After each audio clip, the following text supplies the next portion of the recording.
safeguards, increasing difficulty to undefined level. Welcome to a novel combat experience. Make the most of it.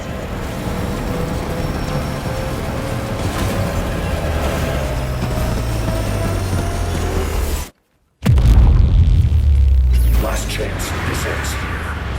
No holding back.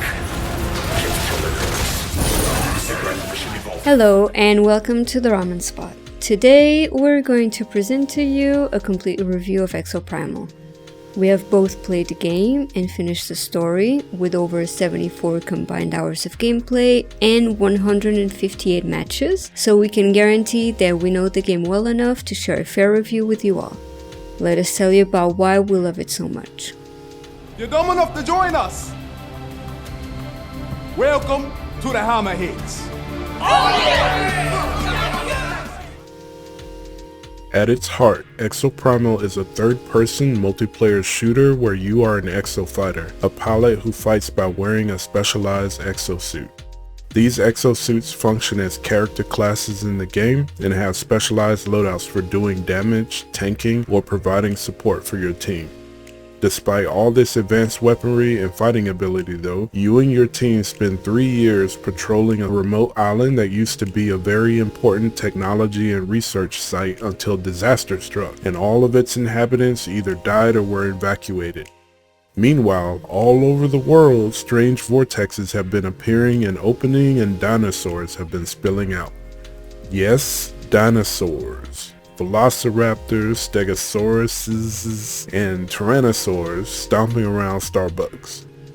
Our pilot and support team would love to be out in the world helping, but instead they are spending years patrolling this uninhabited and quarantined island from their base in a high-tech airplane. One day though, a vortex appears near the ship, and in the chaos, the team is stranded on the island with the ship damaged and unable to fly.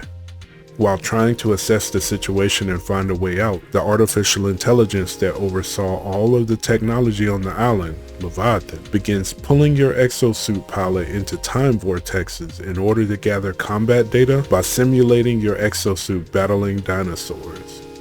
Leviathan also pulls other pilots just like you from many different timelines into the simulations for the same reason. This is where the game begins, with you and your other time-displaced exosuit pilots forced to fight increasingly dangerous dinosaurs for Leviathan while trying to make some sense of why this is all happening so that you can find a way out.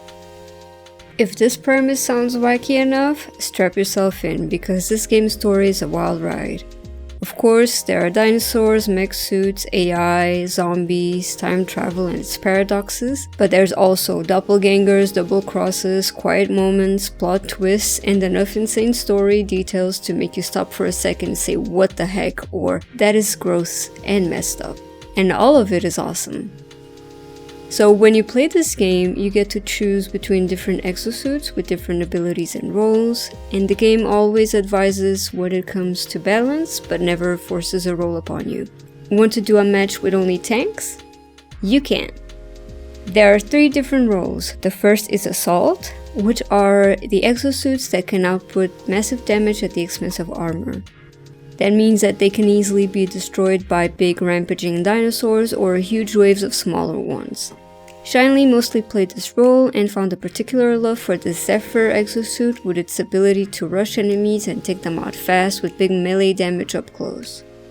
Next are tank suits. They specialize in having a high enough survivability to be able to take the aggression of dinosaurs, especially the biggest and meanest ones, away from the team in order to allow the damage dealers to be able to safely put out as much firepower as possible. I have used the Krieger tank as my main suit for the whole play, only changing to balance out the team when other players held on to their roles. It was a lot of fun figuring out the right timing for certain abilities like my bubble shield to stun huge numbers of dinosaurs at once, and making my own build which allows me to defend my teammates and do as much damage as possible with the minigun and a measly 3 damage per bullet. And lastly, support suits are your battlefield medics, repairing exosuits on the fly so that players can stay in the fight longer. These suits are the real MVPs because just one Triceratops gone wild or one enemy exosuit in PvP can wreck your whole team without a support to back you up. When you play with a good one on your team, believe me, you will know. As you play, get experience and level up, you can unlock more exosuits, and as you play with each suit and level it up, you can unlock a variety of specialized mods that greatly enhance your suit's abilities. You get rewarded for diversifying your play if you wish to. Every bit of EXOPRIMAL is multiplayer and each player gets their own progression in the story. That progress each player makes influences the matches. As the story plays out, new enemies get added, NPCs may intervene, the AI Leviathan will throw shade depending on your performance in previous games, and so on. This eventually affects matchmaking too. An experienced player can be matched with newcomers, but newcomers will never get thrown into a battlefield filled with super difficult enemies and mechanics. Additionally, each bit of story that you get is queued up for you to experience at a time of your own choosing. If you're grouped up with friends, having a great time and talking to each other, I'll got try super, to block use it. some of it. Yeah. I use my super on the T-tops. use it again. I gotta get it first. And you know that you won't be able to watch and concentrate on the story bits over all the party chat. You can wait and watch the story at a time that is better for you, and that's a great addition. The pacing in this game is also fantastic, gradually giving you bits of story and evolving the gameplay so that you learn everything the game has to teach you without being overwhelmed by the game dumping all the info on you all at once. The game evolves as the story unfolds, which is a way of presenting a game story that feels fresh and unique. In an industry where so many developers play it safe to appeal to as many people as possible, Capcom absolutely needs to be commended for trying something new, and for us, it really works. We grew to love the team that you spend so much time cooped up with, annoying habits and personality quirks and all.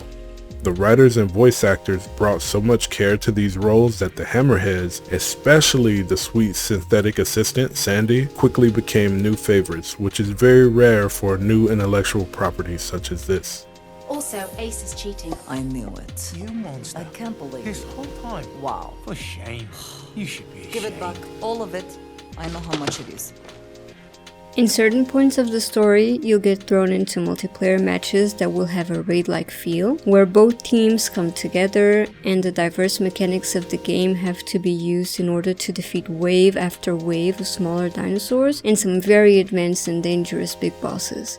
This is a spoilery review, so we can talk about the last fight as well, which is very much a raid, with a focus on teamwork, multiple phases, wipe mechanics, overwhelming tsunamis of dinosaurs, and tight damage phases. Everything that you would find in something like a Destiny raid, but tuned to allow 10 match-made strangers who usually have no communication to easily understand the situation and adapt, but is still challenging enough so that all 10 people have to be on point in order to survive. It's a beautiful ending to the campaign, and Capcom deserves full credit for delivering a satisfying ending in the best way. For the both of us, the matches never feel stale, even when the teammates don't seem like they know what they're doing. A defeat rarely feels bitter because kicking dinosaur butt feels weirdly cathartic. In the 158 matches we've played so far, only once has someone gotten on the mic just to be toxic to another player, and that has to be some kind of world record for multiplayer games in 2023. Ultimately, the fact that we still look forward to playing multiplayer matches after completing the story should tell you a lot about how fun they really are. On the subject of microtransactions, yes, this game has them. No, they don't influence your winning chances in any way, they're purely cosmetic and fully optional, as they should be. There are plenty of cosmetics that you earn just by playing the game, although in a fun twist, they are presented to you by way of loot boxes, although these loot boxes are not something that you can purchase with real money. Again, as it should be. Additionally, the game has plans for future updates that include new game modes, exosuit variants, and crossovers with other Capcom franchises like Street Fighter or Monster Hunter. These should be free, but we enjoyed this game so much that when paid expansions are announced, you already know we will be first in line to pay up for more adventures with the Hammerheads. So basically, what we are trying to say is, we were very surprised with how much we enjoyed our time with EXOPRIMAL. It's become a new favorite for us, and we hope that it finds success so that we can experience more in this world Capcom has created. If it looks good to you, we give our highest recommendation for you to try it out. Have you been able to try it out yet? What do you think? Are you in love with Sandy like we are? Let us know down in the comments below, and we'll see you all in the next video. Later. Bye.